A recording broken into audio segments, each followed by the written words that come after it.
Awesome. I really appreciate that response, and I think that really does answer the question as well. And it's a lot of things tie into our old friend Dallas Mayer, Jack Ketchum, because I do remember one particular thing. I covered his Girl Next Door, certainly with the film adaptation coming out, and I'll never forget one of the things that he always said when with people's various reactions to that, and he reminded me of that, and maybe you have a similar opinion on your work, especially with Odd Man Out. Is he said, well, a lot of people would walk out of the theaters and they were pissed off and they were angry and they're like, how could you?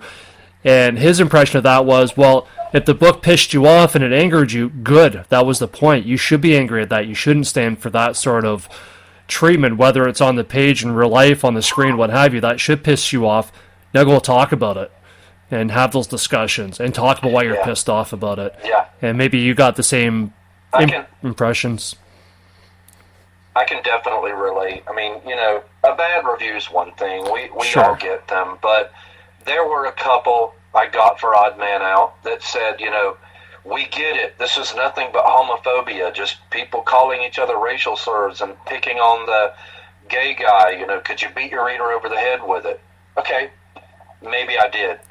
Yeah. But it got a reaction out of you that people still act like that. Yeah. I remember reading another review where, again, it's the reader's opinion. They have a right to review negatively, just like the readers that love your work. But one reviewer said something to the effect of, women are objectified in this story, even by the people who are supposed to be good guys. And you know what? That's life. Yeah. People do that. Sometimes people who are not necessarily even bad people do that. But maybe we should look inside ourselves and see why do we do that. Yeah. So to write about characters who are flawed or are flat out bad, to me, is just writing realism. Absolutely, and it's very interesting. I mean, we could go on certainly for quite some time talking about all the different examples and all the different movements when it comes to racism, sexuality, all the different events that we have to try to have those, as far as I'm concerned, those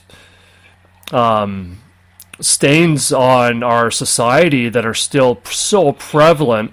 And the folks that come out of the woodwork, well, not even out of the woodwork, sometimes they beat the rest of us over the heads with the fact that they feel like they're constantly being beaten over the head with all these things and that, not realizing, well, if you don't understand why you feel that way, then apparently you're not getting beaten over the head with it enough, because you're not, you just want to push it off to the side and get on with your life, while these people, you're worried about having all these ideals stuffed down your throat as far as, well, yeah, I get it, let's stop talking about it. It's like, well, there's a lot of people that are still living it, that are, feel like they're having to beat everybody else over the head to try to get their own lives to feel like those privileged people that just don't understand it.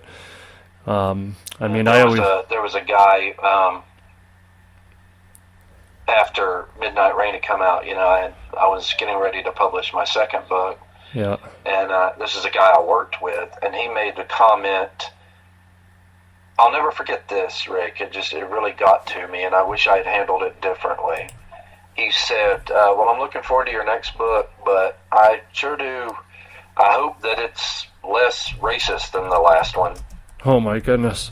And I wish that I had allowed that to open up a dialogue between us instead of just shrugging it off, because I'm not sure if he meant your book was racist because the villain was racist. Yeah. Which, in my opinion, when people take that opinion of writers who are writing bad characters must feel the same way as their bad guys. Right. To me, that's just stupid. And there's not too much that you can say to someone who feels that way. Yeah. Because it was obviously the bad guy. Come on. Right. But then if he meant it the other way, which was, as you said a minute ago, you're beating me over the head with this, the racism, I don't want to hear it. Well, maybe I should have taken that as an opportunity to talk to the guy. And why does it bother you to hear about these things? Would you rather just ignore them because you think these things don't exist, or you're okay with these things? Yeah.